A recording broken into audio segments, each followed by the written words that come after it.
Afternoon, Mikel. Hello. I was just at open training just now. It looks like good news. Ricardo Calafiori, Piero and Capier back on the training pitch. Are they ready for Sunday? Yeah, we have still another training session, so we'll see tomorrow after that to assess everybody and make the decision first of all in the squad. No fresh injury worries from the Inter game? No, after the Inter we had no issues reported. Just on a selection headache that you might have now, and a welcome one, I'm guessing, with Gabriel Jesus and Victor Gyökeres and the returning Kai Havertz. Something that you wanted maybe from the start of this season, isn't it? Yes, we were waiting for that, and with the amount of games that are coming up, they're all going to have opportunities and minutes, obviously, so great to have them back, and especially to have them in good form. I've asked you this before about Victor, actually, in that he had to start the season effectively without Jesus and Kai Havertz. Now that they're back, how much do you think is not going to just help Arsenal, but help him as well? Yeah, well, he started without a pre-season as well, and a lot of minutes and a lot of responsibility on him. And now the fact that we have other options as well, I think is something really positive, especially for the squad. And you could see the other day, so Gavi scoring 2 goals, Victor coming in and making an impact to win the game. Sunday we'll see you come up against Manchester United and Michael Carrick. How much of a tougher proposition do you think that game is compared to maybe 2 or 3 weeks ago? Yeah, well, obviously, Michael coming in is going to bring new ideas. Always the intensity rises up. You could see in the derby in Manchester the kind of behaviours and the game that they played. So, yeah, we expect a really tough match. We will adapt to that for sure. But we are at home and we know how important that game is for us. Can I just ask you about Ethan Guarnieri? You know he's out in Marseille. It looks like it is going to be an agreed deal with Marseille for the rest of the season. From your perspective, how hard a decision was it and what were the key factors behind it? Yeah, well, I think the deal is quite close, but yeah, it's something that we constantly have to be monitoring. I think the talented young players that we have, they need minutes, and in this case, Ethan wasn't having enough minutes, and the last thing that we want is cut his development because he's such a talent and someone that loves and breathes football. That's his life, and after having a discussion with him, with his father, the agent, and the club, we decided that the best thing to do it was to leave and go on loan, and then we have to pick the right place, and having all the options. Understanding the experience that we had in Marseille as well with Willy, the fact that Roberto is there and he's an incredible development of young talent and is a really courageous manager in the way he plays, by the way he plays with young talent as well, and he has a big track record about that, and I think it fits the way of playing for the qualities that we want to see for Ethan, so it's going to be a great experience for him. Mikel, you would have been a teenager, I think, when the Arsenal-Manchester United rivalry was its absolute fever pitch back in the late 90s, early 2000s. How big an impact did that rivalry have on you, and did it make you think, I want to be part of the Premier League because of that particular rivalry that was happening then? Yeah, and you guys sell it so well, especially in Spain. You could see the tension and the rivalry and those individual battles that they were there as well that make the game really, really special. So yeah, obviously 2 massive clubs that they've been fighting at the highest level for so many years, and yeah, we want to try to have the best possible game to win it. It has thrown up so many incredible moments, some incredible rivalries as well, that fixture. Does one stand out for you? What was your first memory of it, or your most memorable one back from then? I don't know, there are a lot, but obviously just before kickoff as well, a lot of the things that were going on, and that's rising up the tension, and then obviously the atmosphere in the stadium. But yeah, some incredible players as well on that era as well, that they've been absolutely legends of this league. So that's what it makes it so exciting. Thank you. Thank you. Go to Jake from the Premier League. Hi. On Sunday then, against Manchester United, how different a side do you think you face from what you saw in the derby compared to perhaps before Michael Carrick took charge? We don't know. Every game is different. Obviously, at the end, the individuals are the ones that make the difference, or the ones that make the game in a certain way. And we're going to try to be ourselves, be very dominant like we always want to be, impose the game that we want to play. And regardless of what we want to do, we want to take the game in the areas that are very good for us. And you mentioned the other 2 strikers who are now back to partner Victor Gyökeres. Do you think that gives you confidence that he can get back to the form that he showed as to why you wanted to sign him in the first place, in front of goal? Yeah, it's a lot of things that have to happen for consistently being able to produce those performances and numbers, but we have different relationships around him as well, because Kai is a player that can play in the 2 attacking midfield positions. So we can vary in relation to the opponent, their behaviour and the game that we want to play, so that's very good.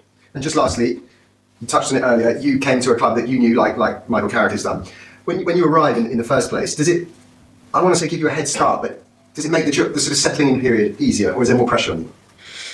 I don't know. First of all, it's the feeling that I had towards the club, because I played here, and that's unique. That brings something extra. And the fact that you know a lot of people, in my opinion, is something very beneficial, and understanding the history of the club from the inside.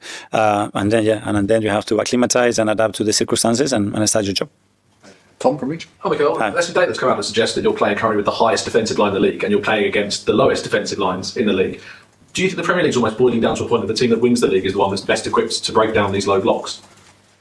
Well, that is one of the weapons that is necessary because a lot of teams are doing that. But as well, we can see more and more the man-to-man game that is conquering not only the Premier League but Europe, I think, as well. So you need to dominate all the phases in the game if you want to have the chance to win major trophies. We've seen now you scored 10 goals against Inter Milan, Atletico Madrid, and Bayern Munich across those three massive European games. When you see the difference between European and domestic football, how different do you have to set up to prepare for each competition now? Yeah, it is very different.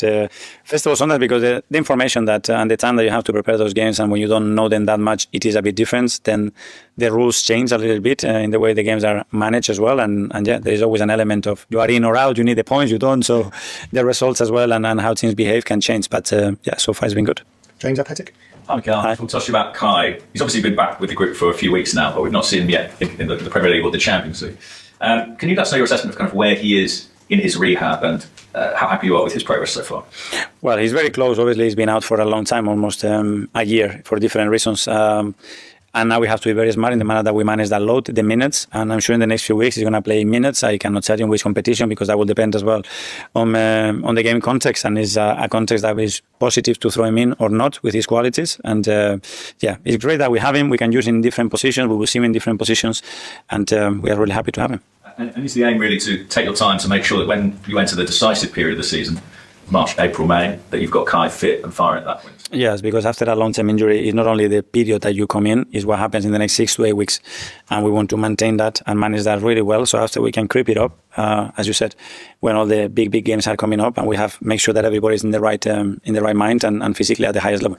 James CBS. Yeah. I'm Cal. I know you're not a big social media user, but maybe you're aware of the nerves and the tension that's on there among the Arsenal fan base. And I think many of us would say that's drifting into the stadium a little bit.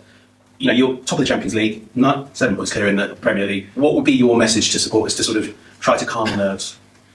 It's not about calming, it's about continuing to do what we are doing really well and try to evolve every single day to be better. So from their side is continue doing what they do in the stadium, create more energy, more positiveness around the games in each actions. And if we do that and we create that kind of a scenario, we're going to make it more and more difficult to the opponent, and that's going to help us to win more games. Pep Guardiola's just said you're the best team in the world. Do you agree? I don't know. I think we are the team that wants to be constantly better, that we're doing a lot of things right, but we are far from perfect. And our only aim is to sustain the level that we are doing, but especially in certain areas, try to improve again. James ESPN.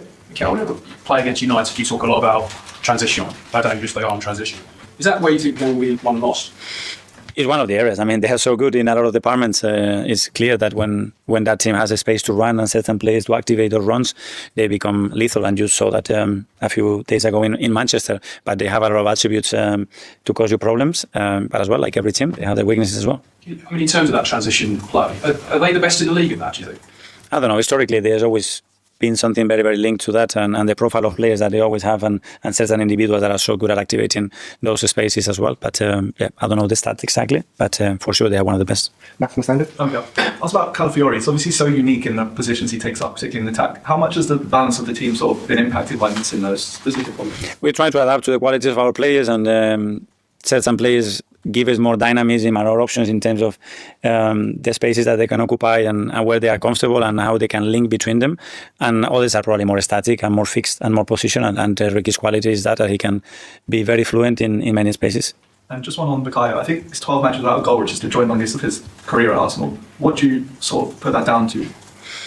Well, that's a possibility always, but the impact that he has in games around all the attacking process for us and the attraction that he has in the opponents as well, open up spaces for other players. We want him obviously scoring and assisting in every match, and that has to be the aim at the level that he has. So